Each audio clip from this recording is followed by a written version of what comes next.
You do wear green. You look like a guy that takes St. Patrick's Day serious.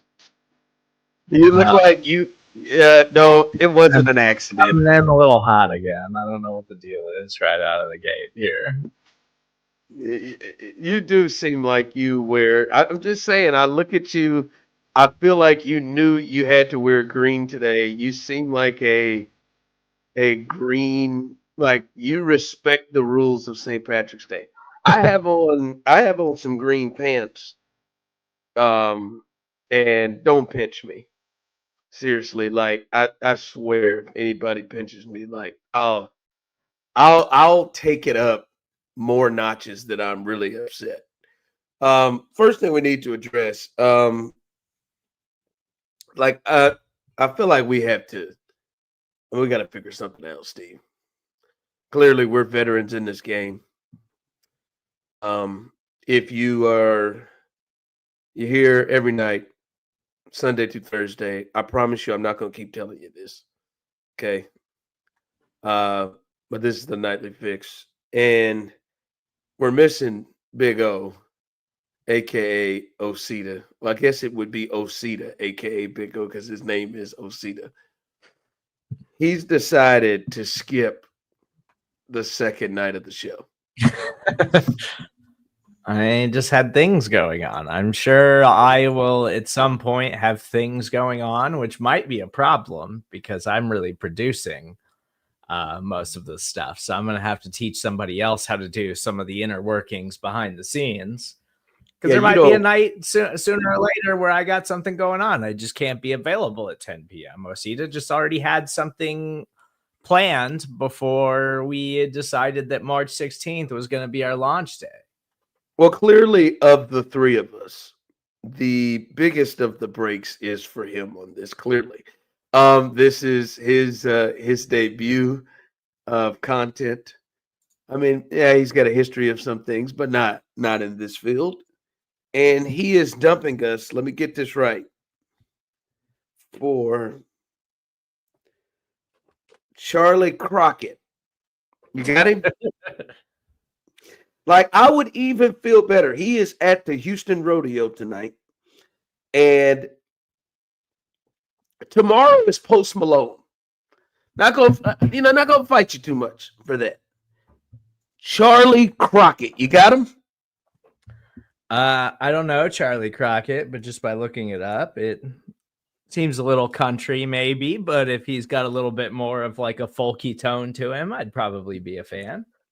Look, I'm going to tell you right now. Now, many of you may disagree. Those of you who are ever you're taking this in, like and subscribe, please. Foolish Club Media.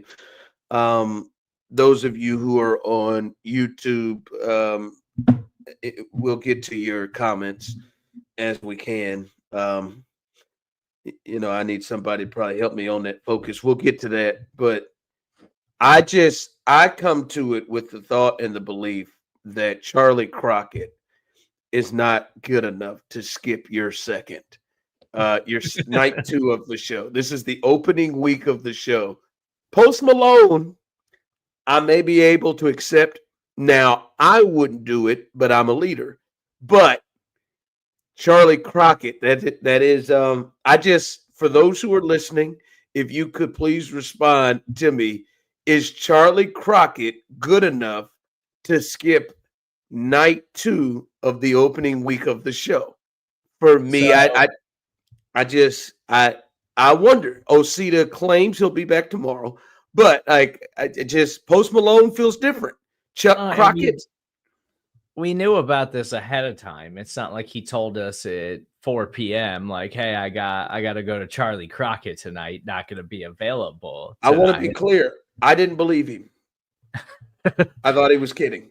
We knew about it ahead of time, and then like I'm going to Jack White in a couple of weeks. Thankfully, that falls on a Friday night, and it's not a night that we're going to be doing a show anyway. So I will be going to Jack White that night. But if Jack White was on a Wednesday, I would probably not be here that night. We'd have to figure something else out. We'd have to have a backup plan because So Jack White is big enough that I would take the night off to go see Jack White, who This is my 4th time seeing him, but my girlfriend got me tickets for Christmas. I'm very excited about it. Jack White feels big enough.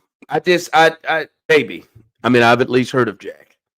Is Jack White like the dun dun dun dun dun dun? Yes, dun, the white stripes. dun, dun, dun, dun, dun, Yes, the white stripes, but now there's a white stripes. Yeah, like the only green shirt that I own. I'm not a huge St. Patrick's Day person. I've had 0 alcoholic beverages today. That's weird. St. Patrick's Day used to be that when St. Patrick's Day would fall on, and I know this is new to you based off what I learned yesterday from you guys. When it would fall on the tournament, oh my God. I remember it fell on the first day of the tournament. And this was before marriage, hell, before even girlfriend. This was just life was, go to work with those kids that was running in that in-school suspension and get just hammered every single day and call into work on St. Patrick's Day. I'm sure there was a lot of people that called into work today. There was. I'm going to tell you, lots of people attending St. Patrick's Day parades in the middle of the day on my timeline today. I remember going to Westport, and it was the opening day of the tournament, and they had biscuits and gravy and Lucky Charms, I believe, at Dark Horse, and just getting hammered and watching the games. It was beautiful. Back in the day, it was beautiful. Today, no longer. I have not had a drink either. And our friend Pete Sweeney did text me this afternoon to ask me if I was getting into anything for St. Patrick's Day, but I was busy and I was just like, no, it's a Monday and I have things to do. Pete Sweeney, who I'm sure will join this program at some point. Pete Sweeney is still into making calls that say, "Are you getting into something?" Good Lord, Pete. Come on, man. Good Lord, Pete. All right, can we get to my moment of the night so far? This is my moment of the night, and it's Rudy Gobert. Rudy Gobert, who I don't know why, and I guess maybe I'll explain on the other side. Rudy Gobert has a special place in my heart for me for some reason. He is really, really hated around the league. I think, obviously, his COVID moment was not one of his strongest moments in life. In fact, one of his worst. But he is a huge dude that people love to pick on, or at least try. And Rudy Gobert got himself ejected tonight. They're playing the Pacers. I guess he just wasn't a fan of this move by Ryan Nembhard. Can we run the tape? And we're not making a play on the ball at all. I mean, and then Ryan says to hell with it, and we'll slow motion this thing. And he just drills him in the back over. I mean, I don't know what possessed Rudy, but Rudy said, "This is done right here." Rudy, look at Rudy. He just came in. Look at that flex. The guns are out and popping. I didn't know Rude had that. Look at 2-7. And Rudy's always had really big shoulders. I mean, not just his arms looked oiled and right there. But my favorite, my part of this is,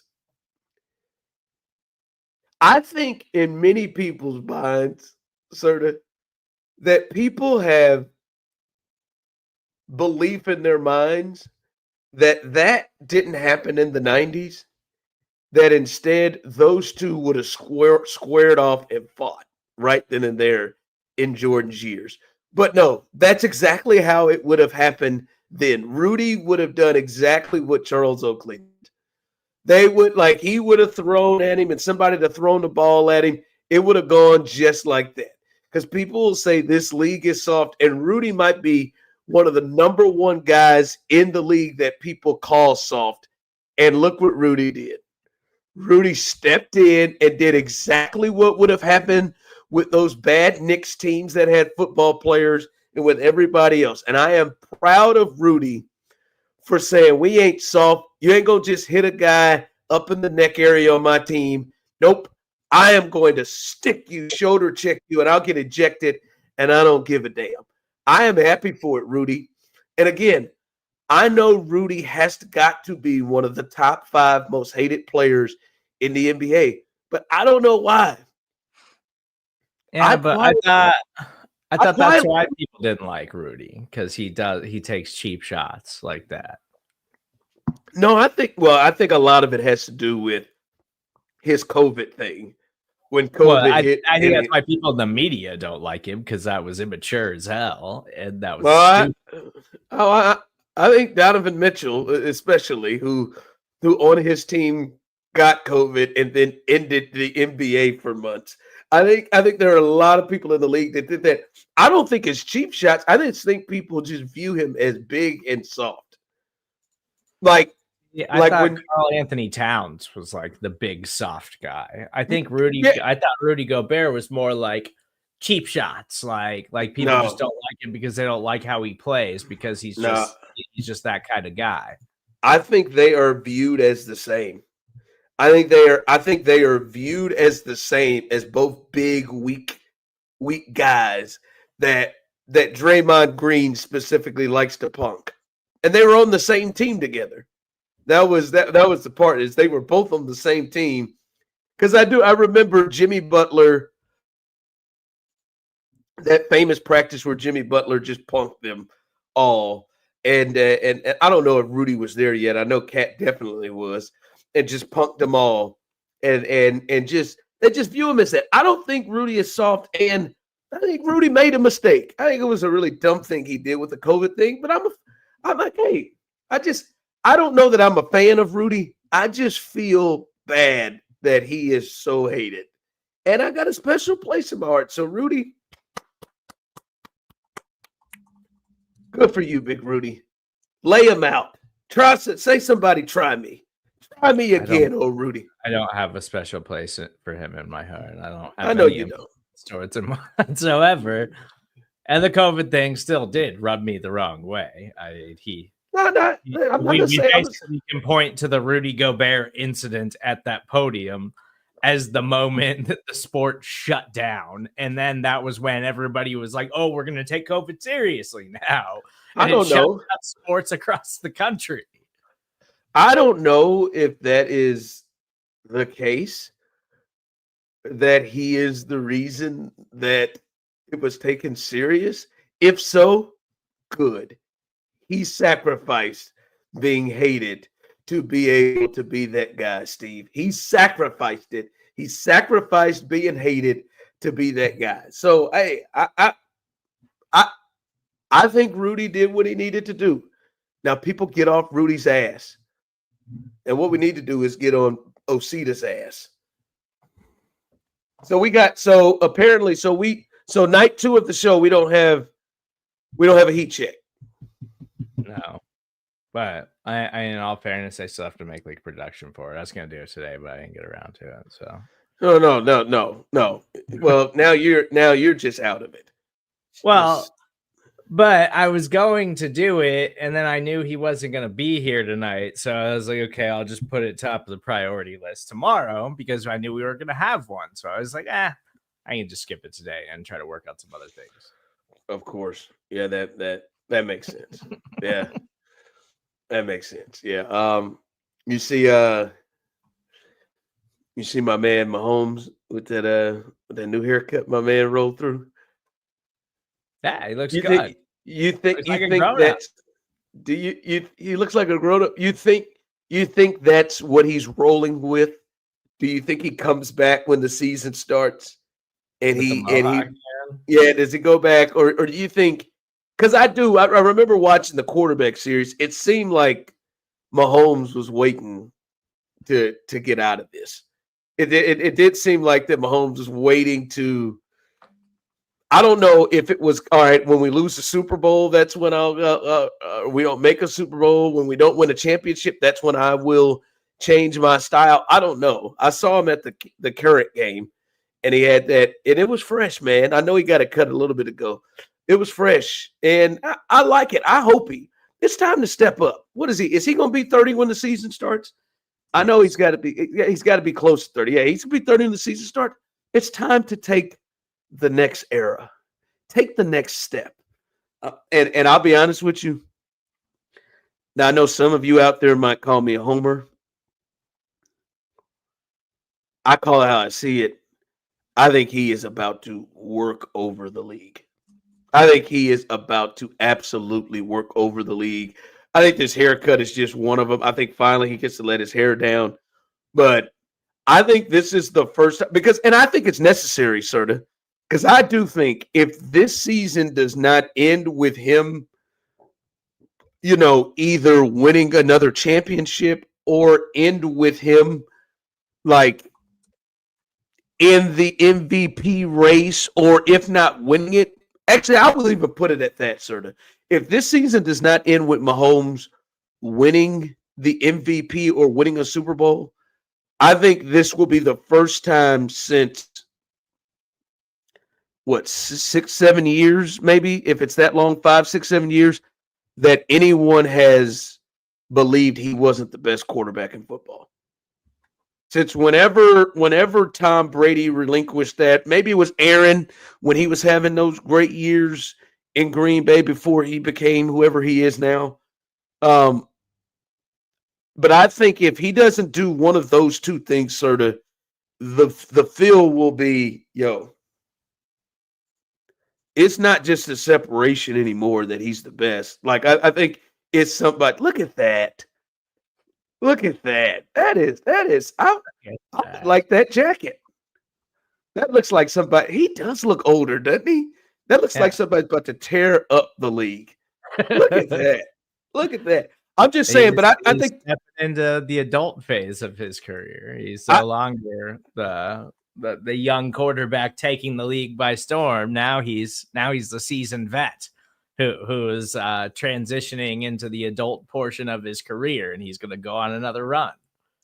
But Steve, I'm serious with this, Serda. If Josh or Lamar or even Burrow win those two awards, the MVP and the Super Bowl, and Mahomes is shut out of those, I do believe it will at least be a real conversation.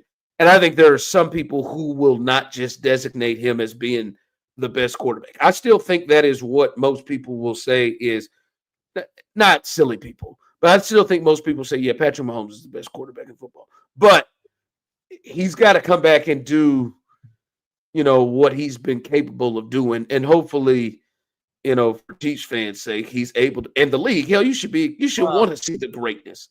And I think the haircut thing was like, I do genuinely believe in his mind, it's like this is like a new era for me as a player, because he talked about it in the Netflix series last year that he was like, I can't be 30 and rocking this Mohawk style haircut anymore and have all these kids. And he just had his third kid.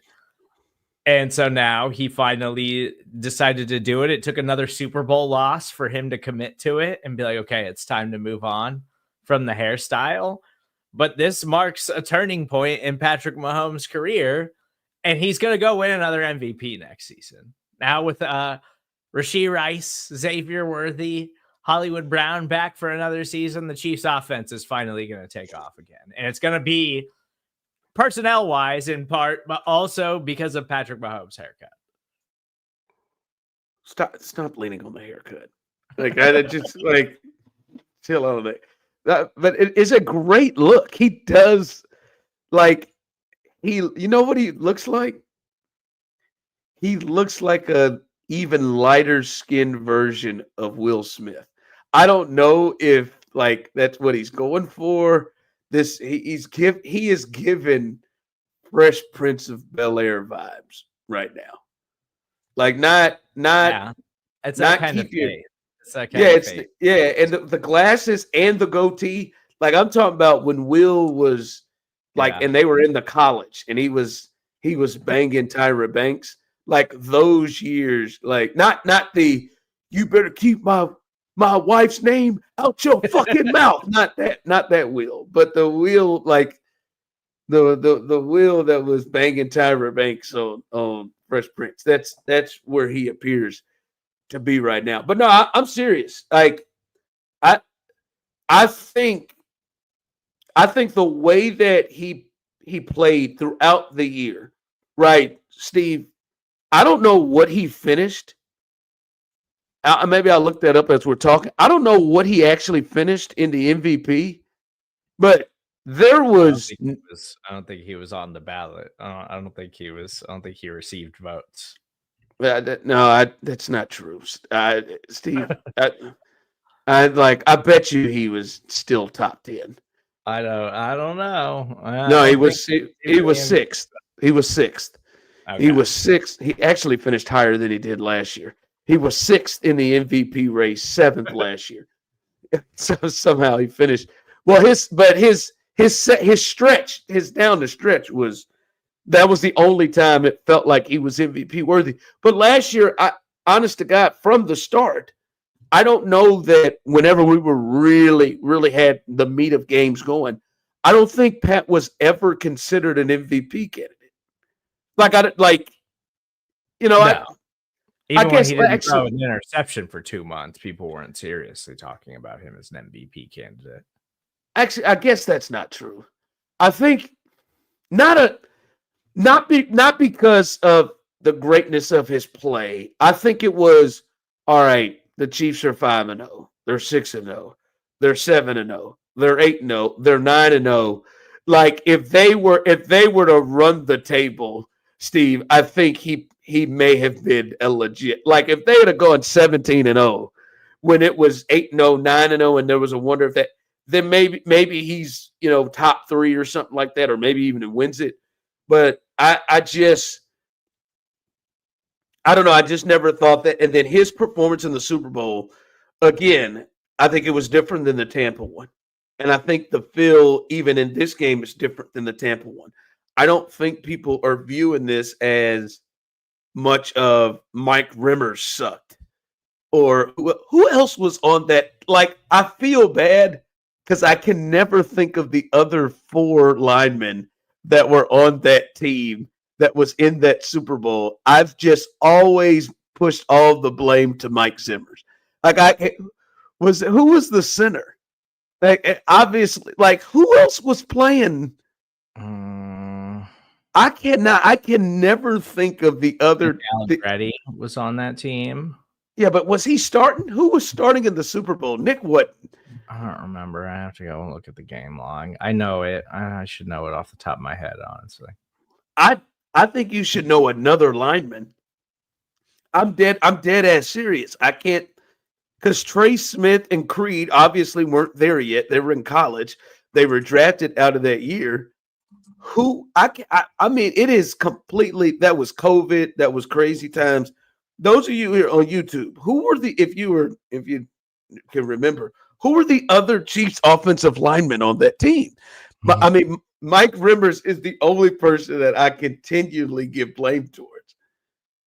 Stefan Wisniewski. Oh God, Austin Ryder was the center. Austin Ryder was the center. Oh my God. Andrew Wiley was still in there. Okay, so he was. I feel like Andrew. So is this the game log? Because I feel like 3 starters were hurt. We're still missing another like guard who I just. It was both tackles were out, right? And then there was Mike Rimmers. I distinctly remember him filling in the role on one of them.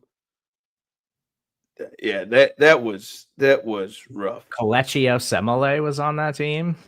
Well, he wasn't playing. I mean, he wasn't. It didn't get down to that bad. Hell, they'd have brought Jason Dunn in. Shout out to Jason Dunn in the building. They'd have brought Jason Dunn in this piece before they did that. But no, I think it is, sir. I think it is well within bounds that Josh Allen or Lamar Jackson could be considered the best quarterback in football after this season. I think for the first time I'd say at least 4 years, 5 years, that was a true statement that could be made. I'm with you. I think he's going to go off, but I think that's real. But yeah, I think last season was the first time, for me at least, where I still think Patrick Mahomes is the best quarterback in football. But I think last season was the first season where I was like, okay, Josh Allen's legitimately got a case now. Like, Lamar is special. Lamar's a Hall of Fame player in my mind. Like, he is a special, special player, but Lamar just simply hasn't done anything in the postseason. Like, it's made it to one AFC championship game and they got dominated by the Chiefs. Like, other than that, Lamar's not had success in the postseason and his numbers are bad in the postseason. Josh Allen has put up significant numbers in the postseason. He's also had some really bad games in the postseason, but Josh Allen has gotten better and better along the way. And what he did last season, I was like, man, that guy is playing like he's one of the most unstoppable players in football. And Mahomes looked human last season for the most part until you got to the fourth quarter, until you got to the point in the game where you absolutely had to have it. And then he would go out and do it. It's just Mahomes' ability to win when everything is on the line is still totally unmatched by anyone else in the NFL. But Josh Allen really made a case for it last season. No, yeah, and if he or Lamar, and Lamar did too, right? Like if they're able to put together seasons like that again, because like Serda, it was very clear. Joe Burrow, Lamar Jackson, and Josh Allen, they all had better seasons than Patrick Mahomes. Yeah. Like I'm just talking about from playing the quarterback position overall. Now, I don't know that they were better in fourth quarters, although Josh, during the regular season, could argue, were better in fourth quarters, but all of them had better years. I don't think you can go back-to-back years and not win a Super Bowl and still be considered. I think there's a case and argument to still be considered the best quarterback, best player in the game. So, new haircut. Let me hold that jacket though. I bet how much you think that jacket is? I don't know. He's got the hookup on KC Current stuff. Well, I know he's not paying anything. Part of the team, but I know. Yeah, I know he's not paying. He's got the Mahomes on it too. I bet that's $300 jacket. Oh, I didn't see that. What would you get rolling down the side of yours? I don't know. Steve's tired. Probably. Hey, if they paid by the letters, it'd be RH. Yeah, just RH. Just give me two. I'd like to go show, but I mean that's a lot. That's a lot of letters. Yeah, but I'd go RH is what I never gave myself a nickname, so I don't really know. I guess it'd just be Serda. Fuck you. I never gave myself a nickname either. All right. That you are a piece. Like that is one of those, and that's not true. Like you got me sounding like BJ from Righteous Gemstones. My name's BJ, and you know that. Go get nerd. This is BJ. Did you watch the new one? BJ and his pole dancing? No, I've not seen. Don't tell me. I've not seen any of it. I've not caught Righteous Gemstones yet since it has started. I may literally as soon as we get done, I may go watch the first two episodes. I don't know if you'll like the first one. The first one they really took a swing with that one, but the second one was very funny. So is it taking a swing like Donald Glover took a swing on Atlanta, like overly creative, or I don't like that. It's so it took me about a week to watch it from the time that it came out. By the way, I'm sorry. Spoiler alert right now for Righteous Gemstones fans. Like I'm gonna take my earphones out if you start giving too much. Here, Steve, as well, but no, Righteous Gemstones, great. It's a surprise episode with virtually no explanation that leaves a lot of things open to interpretation about what the meaning behind the episode is, and I don't think a lot of people probably loved it, but I thought it was a fine episode of the Righteous Gemstones, and the second episode was an absolute banger, so it's worth it. The one thing that I am mad about, and that's like I love social media. Hell, it's going to help us here. But the one thing that pisses me off is like I'm now not going to be surprised by what I've already heard comes out in the opening scene. And I know it would have caught me off guard, but I've already looked up and seen. Oh, look! Wait till you see what happens. The opening moments of Righteous Gemstones. So I've already been I had surprised. last night's White Lotus episode was ruined for me immediately when I got onto my computer today. I heard the same thing in that one. Man, that's becoming a thing, isn't it? Just just I ain't gonna say what that thing is becoming, but because I don't want to ruin it for people. But Righteous Gemstone, this is the last season, right? Correct. Yeah, I I can't don't wait want. for this. I gotta be honest, like, and I think they're playing it right. I think this is the exact amount of seasons they need. I think four seasons is really good for that show because Steve, I just like at some point that one they just don't have enough stories to tell for that to be a 5, 6, 7 season thing.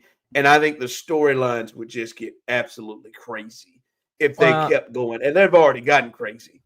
yeah, they have gone off the deep end a little bit, but it's still a very funny show and still loaded with talented actors and great writing. But I think too, it's basically HBO has this deal with Danny McBride and Jody Hill where it's basically like whatever they want to do, they'll probably back them for it for however long they want to do it. And then when they want to move on to something else, they're totally on board with that too. So it's Danny McBride and Jody Hill just saying, we only want to make 4 seasons.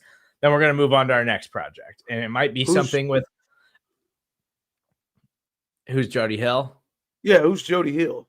He's the co-creator of Oh, Righteous is he? Gemstones, Okay. Danny McBride. But Danny McBride and Jody Hill have worked together their entire careers. Like going back to Foot Fist Way, Eastbound and Down, Vice Principals, like they've worked together their entire career. They're friends that grew up together and made their first and broke into Hollywood together. Oh, got you. All right, so they're a little bit of a team here. I got you. Yeah, I got you. I was going to say I thought you were referring to the sister that she was no, Jody Hill. That was her. no. Real name. Jody Hill is a dude, and he is in the Righteous Gemstones. He just has a small part because he's more like a writer director kind of guy. But he's like the guitarist in the church band or something in the show. No, yeah, I don't have that one. No, it's a yeah. I ain't got his ass. Yeah, it's a hell of a show. I might have to roll through it when I get back. But you see, I guess baseball is about to start in Tokyo, and my man Dave Roberts said that Mookie Betts, a star, he plays all over the diamond. I know you've never heard of him, but his star player. By the way, do you Heard have of Mookie Mookie Betts? Betts? I just don't know. You never know. Like, Didn't listen, he used to play for the Red Sox? And now he plays for the Dodgers? I'm proud of you. I'm not gonna say I didn't know that you had the Red Sox as a team. Like I think I knew you had the Boston Red Sox as a baseball team, but I did not have you having Mookie with Boston. So that's there you go. There you go. I mean, I don't think I know. I don't think I really have any general idea how special Mookie Betts is as a player, but to my understanding, he's very good. But he's very good. I don't think I have any awareness of how good he actually is. Now Mookie is not going to be able to play their opening games when their season starts coming up this week because he just got super sick. Like he got super sick, and in 2 weeks he lost nearly 15 pounds. Steve, like what kind of sick are you losing 15 pounds in like 2 weeks? They said he's got to get rehydrated and gain strength and lose it. Like I'm looking at this and I'm thinking about this, and this is somebody who just came off of a sickness, and I'll be honest, I'm not 100% yet. Serda, I think I would do it. I think right now, if you told me, all right, you got to get what Mookie Betts has, and you'll drop 15 pounds. Like I like, This is not where I thought this was going. I thought we were just going to talk about Mookie Betts being sick and maybe not being available for opening day or something. no, I know this is a weird thing, Steve, but as soon as I read it and I'm thinking about it, and I am not going to lie to you, Friday night from about 10 p.m. till about 7:30, 8 o'clock a.m. That time frame, Friday to Saturday morning, I was as sick as I have been in years. I couldn't sleep for more than an hour and a half stretches. I mean, I was sick. I got on the scale this morning, Serda, and I lost a pound. I lost a pound from a week ago. I'm telling you right now, Steve, if if this was presented to me, you got to have what Mookie has for the next 2 weeks. And this is a 15 pounds that goes off, and like I get to start at 15 pounds away from where I am right now. I would take whatever Mookie had to take for the last 2 weeks. I to get that 15 off. I've got a couple of trips I'm going to try to have to take. I'm trying to get to Aruba later on this summer. I'm trying to get to Turks and Caicos later on this summer to get a jump start on that. I think I would do it. Oh my God. No way. There's just no way. That's 15 in 2 weeks means like can't keep anything down, can't drink fluids, like having to take IVs or something to stay hydrated. Like nobody, that's not a healthy way to do that. Nobody is willingly wants to do that willingly. All I did was stop drinking for a couple of months, and I shed like 15 pounds in like 4 weeks by just like not drinking and maintaining my diet and eating healthier and exercising. Sure, and I'm not saying I won't try to do that, but I'm just saying to get a good jump start of 15 pounds in 2 weeks, I would not only would consider it, I'd do it. Like I would knock it down. I promise you, I would do it and feel just like I understand, and I'm thinking to myself right now, Steve, is God, if he did it, if he lost 15 in 2 weeks on that frame and his body, Steve, what do you think that would have been for me? Like, that's got to be 30, right? That's got to. Like, look at Mookie is chiseled. He's also probably dropping muscle mass because he's not putting protein into his body. Look, I understand it's not a perfect science, and I understand I might drop some of that, but just to get the kickstart of 15 pounds, yeah, I think I would knock it down. I looked at that and I thought, boy, he's probably throwing up. You're right, not keeping nothing down. He's probably just in bed though, probably been miserable. But man, if I could just tell you to roll out here for 2 weeks, you're going to be 15 down and let's go. And I think if for me, like I said, I think it'd have been 35. I think I'd have easily been 35 down and been feeling like no good. Hopefully this doesn't happen to me. Or hell it does. I'll be honest. If I could just, I mean, what kind of sickness is he in? It's got to be like severe flu or something like that. I mean, I could probably shave about 10 off right now. Like, managed to maintain it pretty well and keep up the exercising and stuff, but I have not been eating super healthy recently. I could probably drop another 10 and I feel like I'd be really happy with where I was at. And so you're telling me right now, if you had the chance, all right, man, hey, Serda, over the next 12 days, you're going to be sick as shit. I mean, you're going to be out of it, but we're going to get you 10 pounds. I think you're pressing the button. I think you're full of it if you're not. I think you're because I do eat generally pretty healthy, at least during the week, and I'm pretty good about it. And I have pretty good eating habits during the week. It's these weekends that really catch up to me. Like, you get busy, got things to do, you're just running around, you're just like, I just got to eat stuff. Like, I ate a very, very big box of Hawaiian Bros the other day. I had some tacos. Like, I had Chipotle. I've never had Hawaiian Bros. It's not bad. It's solid. But if you get the extra large serving of the Hughley chicken, it's got to be so many calories. I can't imagine. What is like what kind of food is it? It's like a sweet teriyaki chicken, but then they've got this macaroni salad that's the best macaroni salad that I've ever had in my entire life. So you double up the macaroni salad because they give you mac salad and rice, and then you get the large portion, so you get the extra chicken. But then they put the chicken on top of rice, so it's like you get double portions of rice. You don't need that. You need the double portions of the macaroni salad in the large serving, and that's got to be like 1,200 calories if you eat the whole box like I did. It can't be good for you to eat that much Hawaiian Bros. Macaroni salad, man, feels like, and generally we're three Americas with you, but this feels like that one side of you is really pushing out on the macaroni salad. That is not a side that I generally shoot after. I don't know. I don't like most Mac Sals are terrible.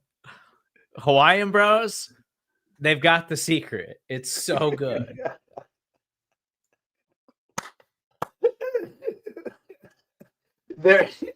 They got this because I've pulled up macaroni salad. It was what I thought it was, and I'm looking, and this is not. It is I'll be honest. I've seen it before. I'll be frank with you, Steve. I don't think I've ever had this dish. I'm looking at it. It is a type of pasta salad, also referred to as mac salad. That feels like a way that seems like how you would call it, Steve. Mac salad, served cold, made with cooked elbow macaroni, and usually prepared with mayonnaise, much like a potato salad or coleslaw. In its use, it is often served as a side dish to barbecue and fried chicken. Can I, for the love of God, somebody in the comments, get in on this and back me up on the Hawaiian Bros macaroni salad? Listen. It is so delicious. I would eat a pound of it. It's amazing. It's pound the of best it I've ever had in my entire life. And this is, I think, on the day that I had Hawaiian Bros, I also had a monster breakfast sandwich from McLean's. And then I didn't get any sides there, and I stopped at Sonic and got mozzarella sticks to eat mozzarella sticks in the car on the way home.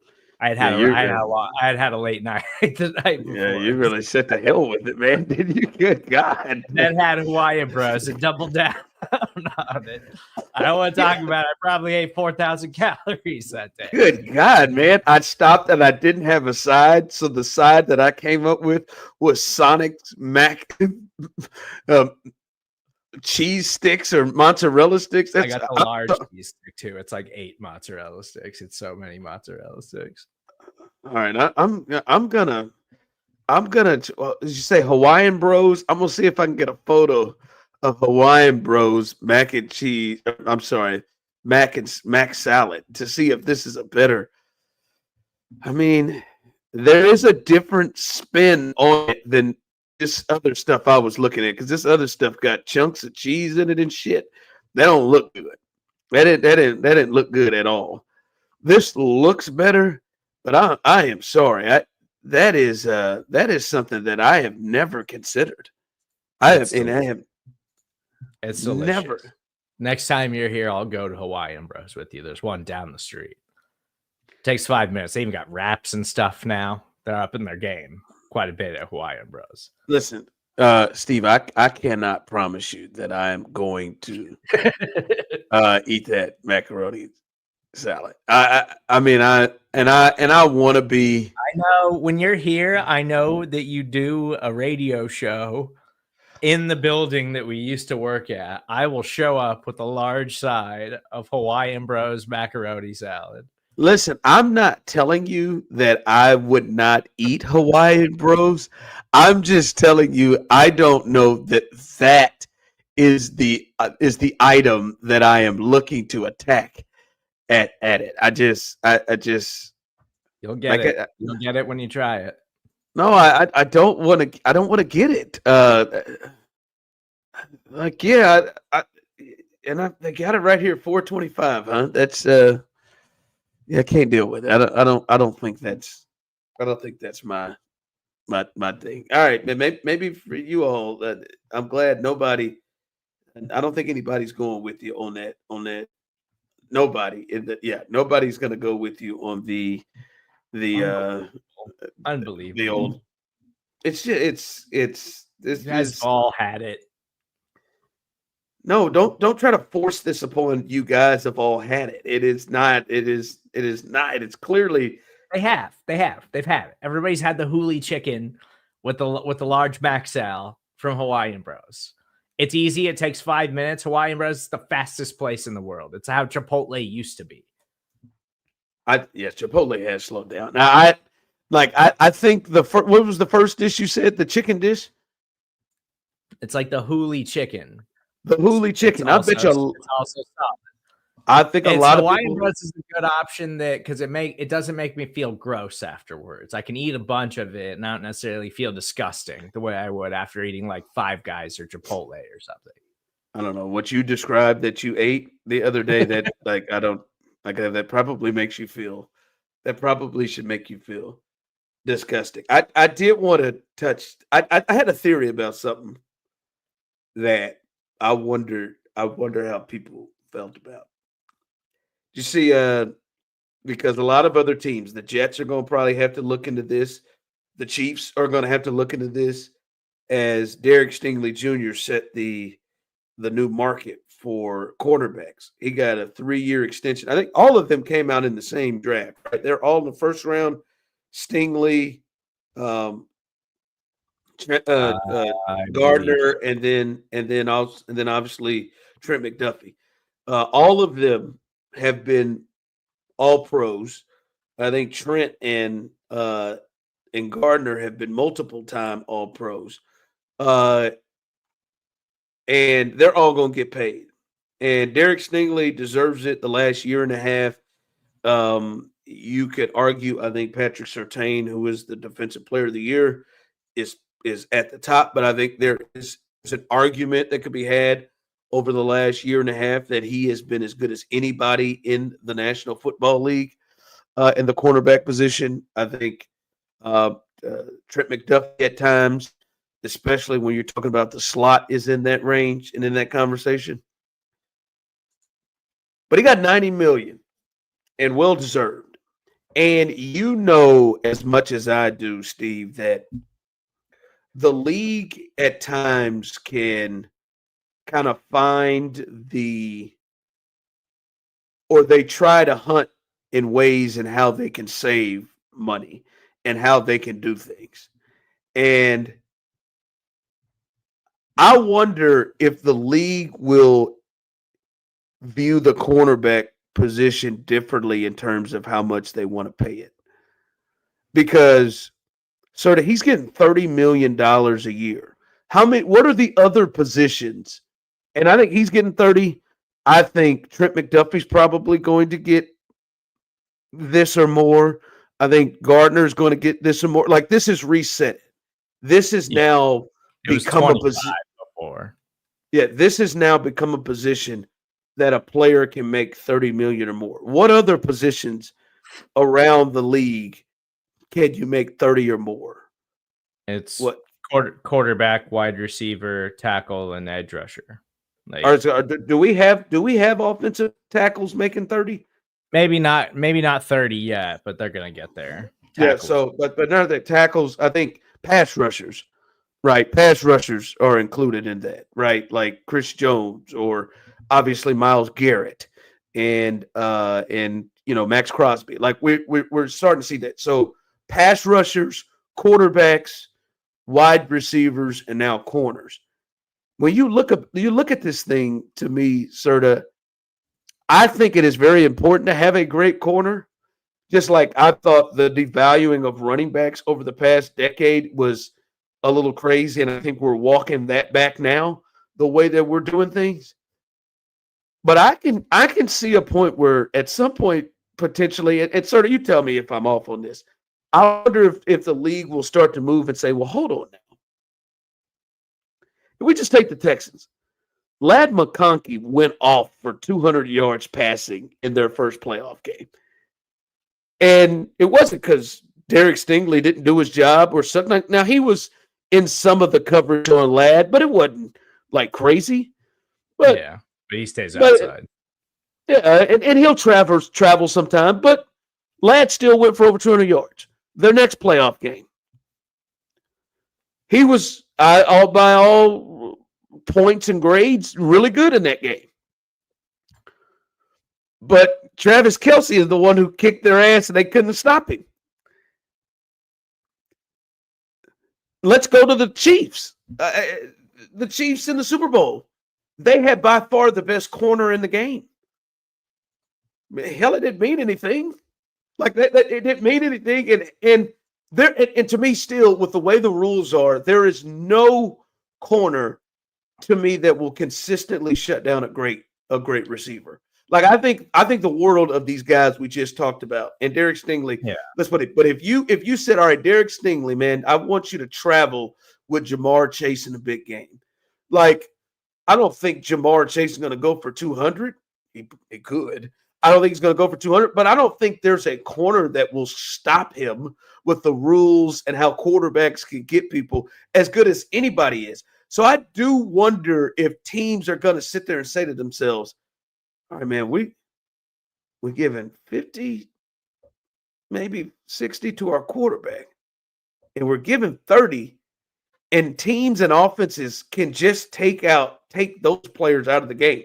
Andy Reid just took Derek Stingley's ability to really impact the game out of the game because he just didn't ever even attempt to go to him. And I wonder if teams are going to look at it and say, boy, I'd rather have multiple Jalen Watsons than have to have a Sauce Gardner to have to give him $30+ million to sit over there and have teams be able to just take him out of the game and still be able to score and have good offense. I wonder. I'm not saying it's going to happen or it should happen, but I do, as we know this league is a numbers league, if people will look over there and say, we sure are committing a lot to a player that teams can just limit his impact to the game. Yeah, I mean, I agree, but I do think it's important to like have at least one of these guys. And I don't know if McDuffie's totally going to get to the Derek Stingley Jr. like 30 million, but I think he's going to be in there. Like, you know, JC Horn is a really talented young cornerback, but he got 25 million, and I think he probably got too much. Like, I wouldn't have, like, I was kind of surprised that he got that much. And Patrick Surtain got 25 million, which like he deserves it. He's that kind of player.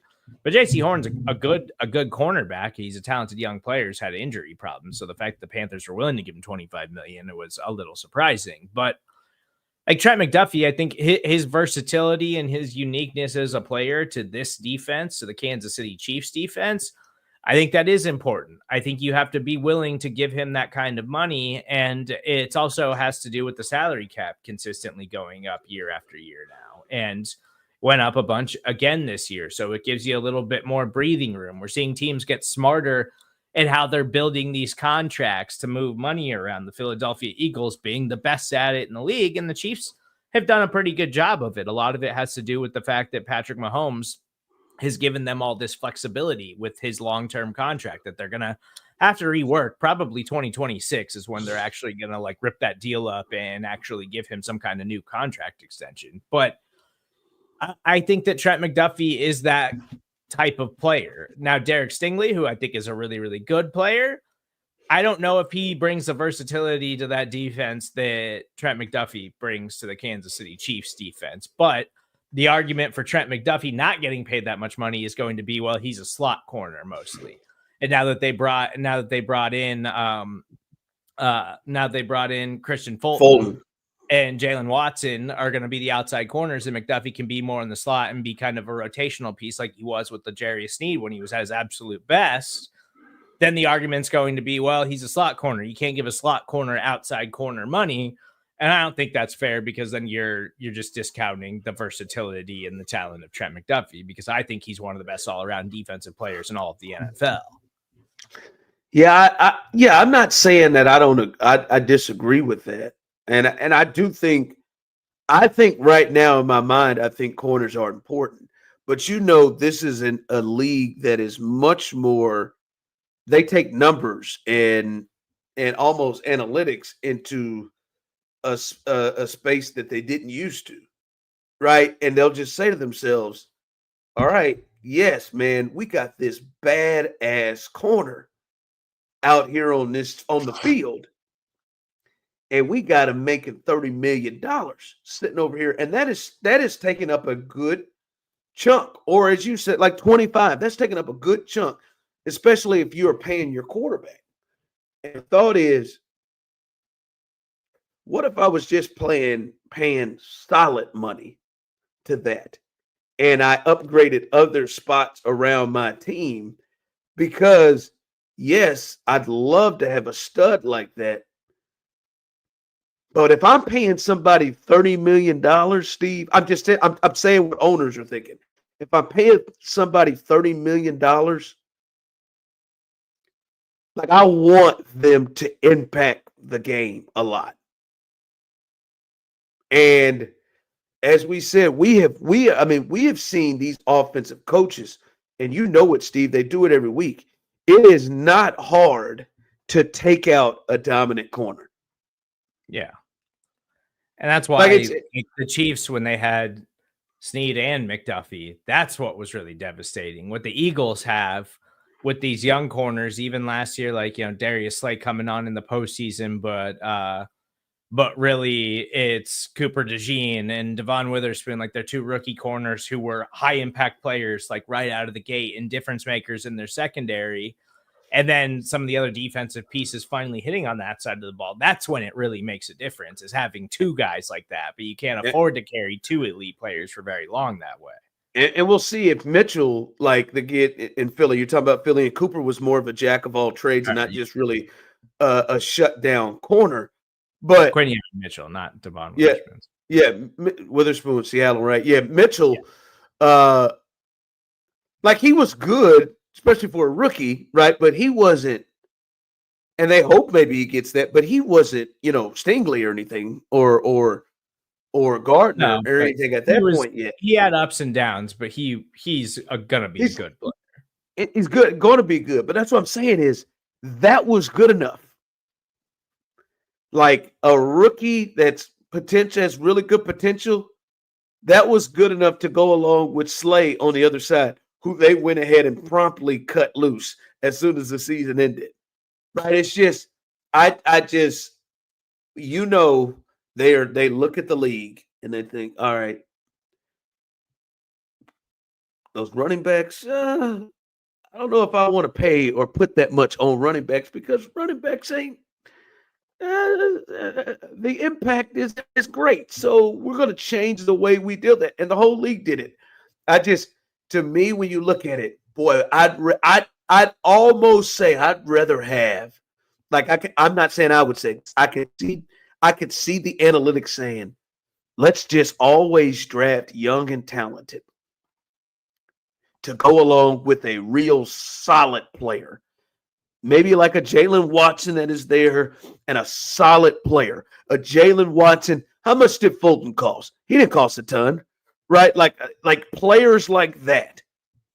But then I'm spreading around that money on impact, because if I'm paying $30 million to DK Metcalf, that to me is on me almost for the most part, if DK Metcalf I'm saying as a coach, if DK Metcalf can't get involved. Obviously, the quarterback touches it all the time. Obviously, the pass rusher can put his hand in the ground and go and ruin a game.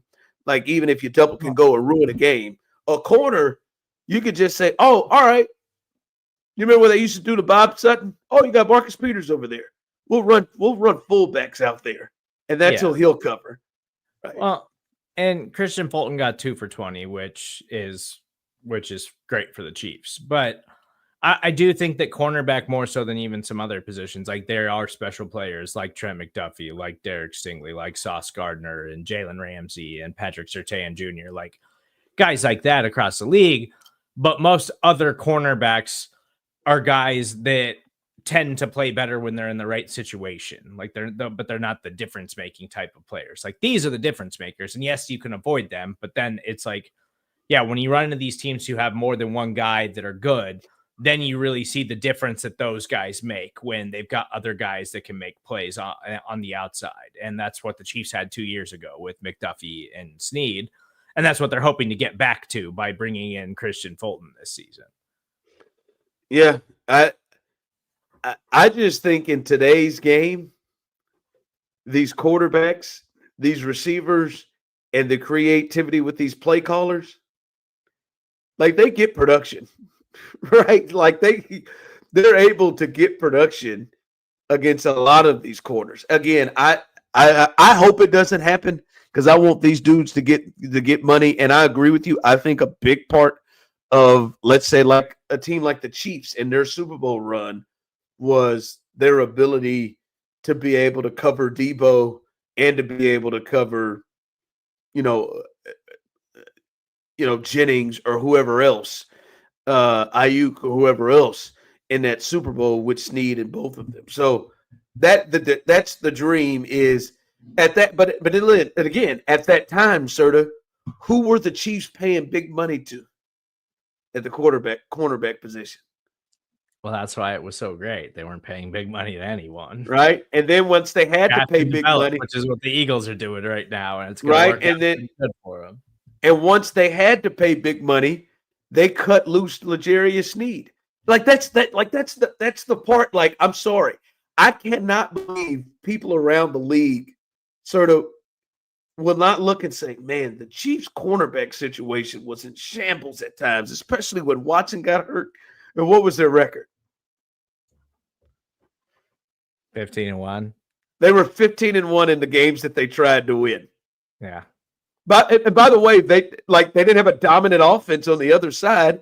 They didn't have a 4,000-yard passer. They didn't have a 1,000-yard rusher. They didn't have a 1,000-yard receiver. They didn't have any of that. They were out there trotting 13 and 27, getting beat like they stole something. But they had 15-1. Like it's. I'm sitting there thinking, like, I'm telling you this right now, sort of. If the Chiefs get in a playoff game and Trent McDuffie's making north of $25 million, which I think he will, and he's out there getting beat by Mac Hollins down the middle of the field in the end zone, I'm gonna have a real that's gonna feel a lot different than the Trent McDuffie in a playoff game in the AFC Championship. That's gonna feel a lot different because it'd be like, hell, if you can't stop that, we could have 13 over here. Sorry about that. Osita, who we've missed, this is telling us a story last night about his first time. I would have really loved to continue to hear the rest of that story, but the son of a bitch left us for who is it? Who is it? Charlie Coker, Crockett, I think. Grant Snedeker? Yeah, Charlie Crockett. Grant Snedeker's, I think, a golfer. Charlie Crockett. Hopefully Osita decides to work tomorrow. We'll see. He better be enjoying himself. Aaron did text me and said she'll bet you $20 that you love the Hawaiian Bros Max Allen. So, Aaron, again, I owe her $20. Again, Aaron, I don't think this is. I feel like this is almost like me saying, Aaron, I bet you if you just took some hot sauce with them chitlins, Aaron, you would love them damn chitlins. I don't think I don't think you will. Now the fix.